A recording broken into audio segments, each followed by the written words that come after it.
घर में रखा हुआ फर्नीचर बिल्कुल कवर होता है, लेकिन उसकी वैल्यूएशन आपको ध्यान रखना है कि आज के हिसाब से हो, क्योंकि जैसे आपका फर्नीचर मान लीजिए 10 साल पुराना है और वो शीशम लकड़ी का है, शीशम की लकड़ी का, और आज जो उसकी पहले थी 10,000 रुपये लागत थी, आज उसकी 1 लाख रुपए है। तो जो आपका तो आपको ध्यान रखना है कि आज जो कॉस्ट लेनी है वो आपको 1 लाख रुपए के हिसाब से लेनी है। कैश, हाँ कैश एक लिमिटेड अमाउंट तक कवर कंपनी करती है, 2 लाख रुपए 2.5 लाख रुपए तक, एक हर कंपनी का अपना अपना हिसाब है। ज्वेलरी वो एक बहुत इंपॉर्टेंट एस्पेक्ट है। अगर आप ज्वेलरी कवर कर रहे हैं, कंपनी इंश्योरेंस कंपनी तो कवर कर देगी, लेकिन आपको ये जरूर ध्यान रखना है कि अगर क्लेम आता है तो आपके पास जरूर प्रूफ होना चाहिए कि ज्वेलरी आप कितने की आपके पास थी और कितने की आप कैरी कर रहे थे। उसके लिए लीगल डॉक्यूमेंट्स आपसे जरूर मांगे जा सकते हैं, तो उस हिसाब से जरूर आपको ध्यान रखना है कि ज्वेलरी कवर कैसे करना है। हाँ, ये बहुत अच्छा सवाल है, क्योंकि क्या होता है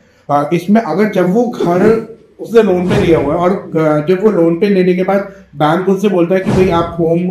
इंश्योरेंस बाय करें, तो बैंक अक्सर क्या करता है कि मान लीजिए 1 करोड़ का घर है और वो अगर हमने लोन 50 लाख का लिया हुआ है, तो बैंक आपसे बोलता है कि आप नहीं, मेरे को 50 लाख का ही इंश्योरेंस कर लीजिए, वही इंपॉर्टेंट नहीं। बैंक जो भी बंदा है जो आपको राय दे रहा है वो गलत राय दे रहा है। आपका जो इंश्योरेंस है वो 50 नहीं 1 करोड़ का होना चाहिए, क्योंकि खुदा न खास्ता कल उस बिल्डिंग या उस फ्लैट को कुछ मिसहैपनिंग हो जाती है, कुछ हो जाता है, क्योंकि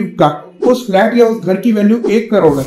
तो आपको इंश्योरेंस 1 करोड़ का ही लेना होगा। अगर खुदा न खास्ता क्लेम आ गया तो अंडर वैल्यू सेटल होगा। तो इस चीज का आप जरूर ध्यान दें कि जब आप पॉलिसी बाय करें, पहले ही जो आपको फाइनेंस आपने जिससे भी फाइनेंस किया है वो आपको रिकमेंड कर रहा है कि मेरा लोन इतने का बनता है तो इतने का ही आप मेरे से इंश्योरेंस आप कर लीजिए। नहीं, ऐसा नहीं है। आपको ये ध्यान रखना है कि आपको फुल प्रोटेक्शन करनी है, तो फुल प्रोटेक्शन के लिए जितनी उसकी एक्चुअल वैल्यू है, रीइस्टेटमेंट वैल्यू, आपको उसी हिसाब से पॉलिसी बाय करनी है।